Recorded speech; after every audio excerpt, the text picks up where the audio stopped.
So I'm just testing this webcam out. It's the Logitech Brio. Yeah, I got it. It is pretty epic 4K. I can see it. It's really big, actually. I'll have to readjust it. Yeah, he's doing all right. StacksAMilli's doing all right. I got my Cuban link on. I keep that on. He's got the gold. All that. What do I do with these boxes? I usually just throw them behind me, but I'm going to stop doing that. The Logitech Brio. It's going to be a new addition, nice addition for the videos, because when I do any more videos, like, where I'm showing my screen and all that, when I'm showing my screen now, I can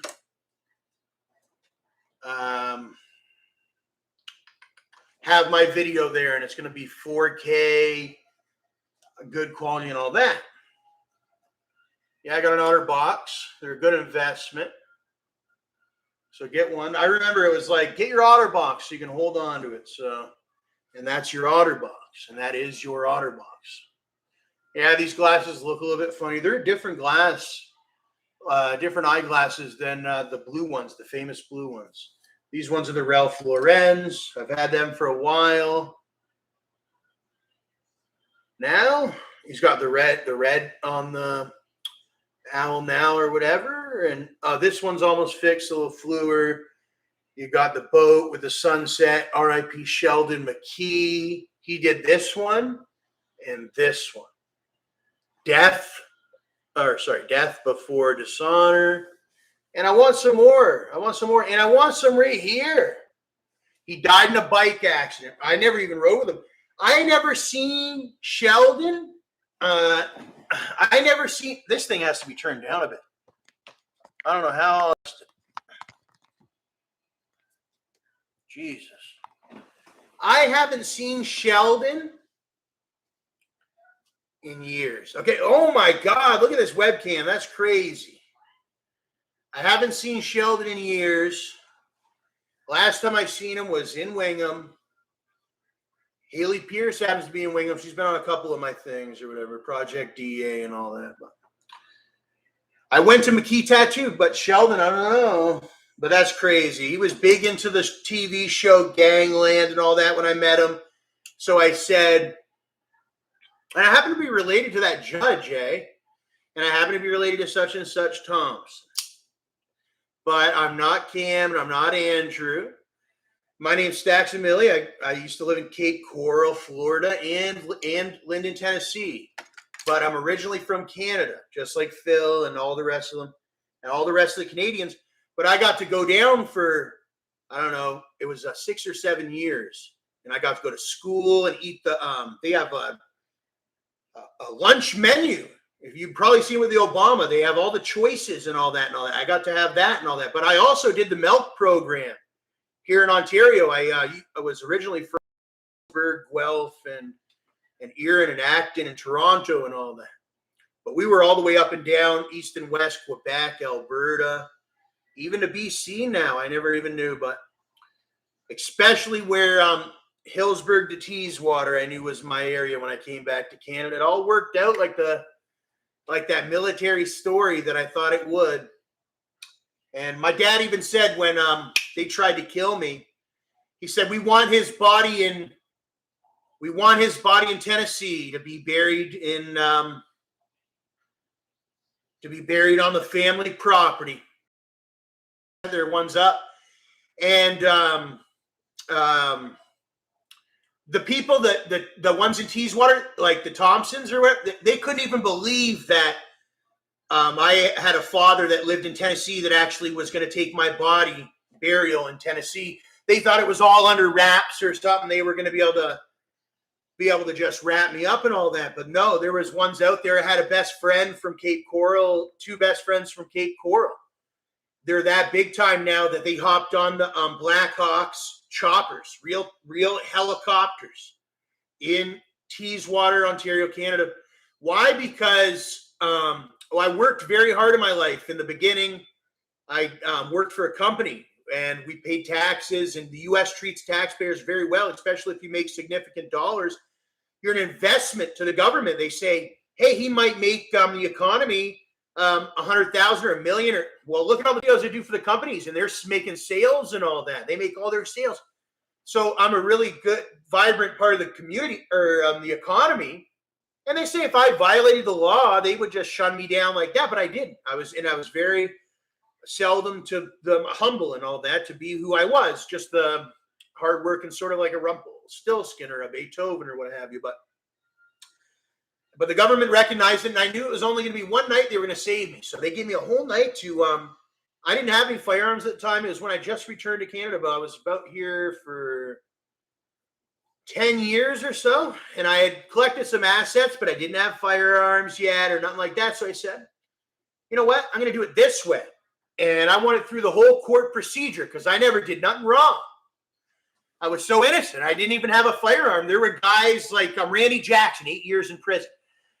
He was allowed in Canada. There were guys that were trying to offer me to buy illegal firearms. And I always said, oh, no, because I know the law and I never did anything wrong and I qualify for this and I qualify for that. So why would I choose that? And that guy ended up going to prison, and I did. And then I said, I know I can't afford a $3,000 gun today or whatever.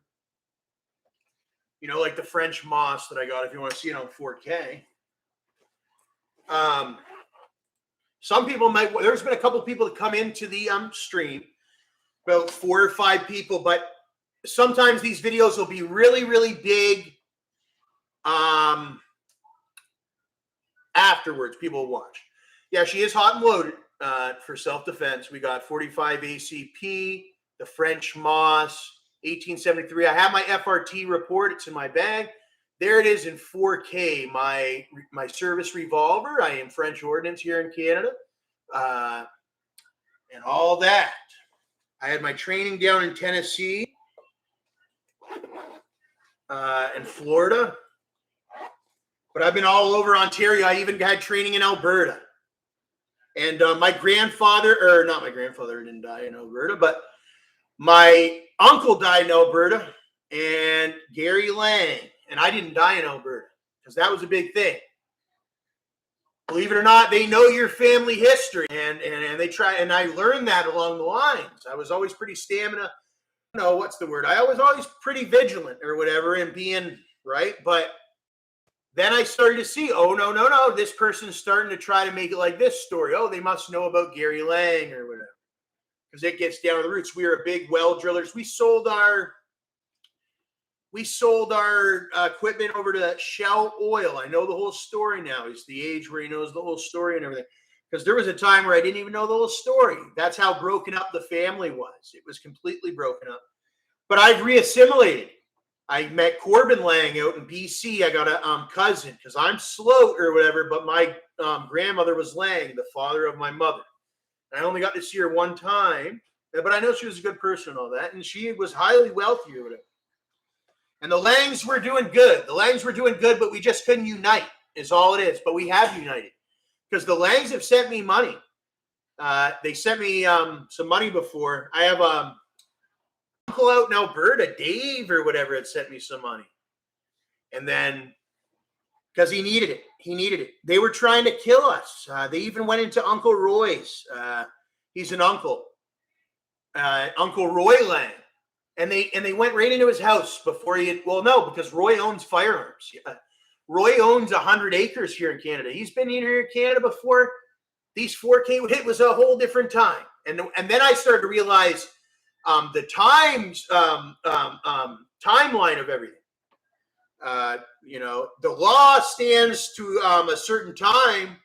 And I always was like, oh, the computers are more important. But then once you get all your computers, somebody might try to rob you for them. And that's what happened with a Phil, right? And Cam, he wanted to rob me. Well, he did rob me for it. Basically, he was going to kill me. He was killing people. They kill people.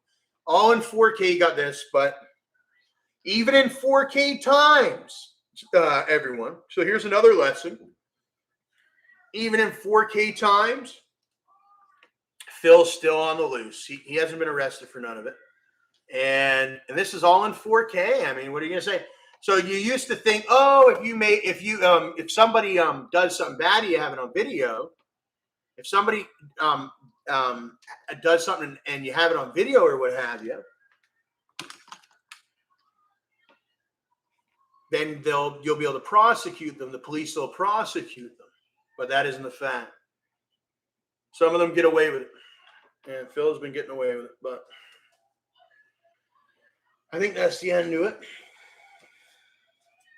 Not sure what this part is.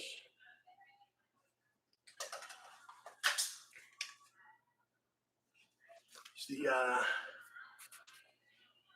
Logitech paperwork.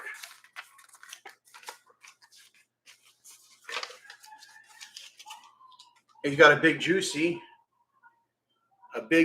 bud. It looks a lot better like that. Anyways.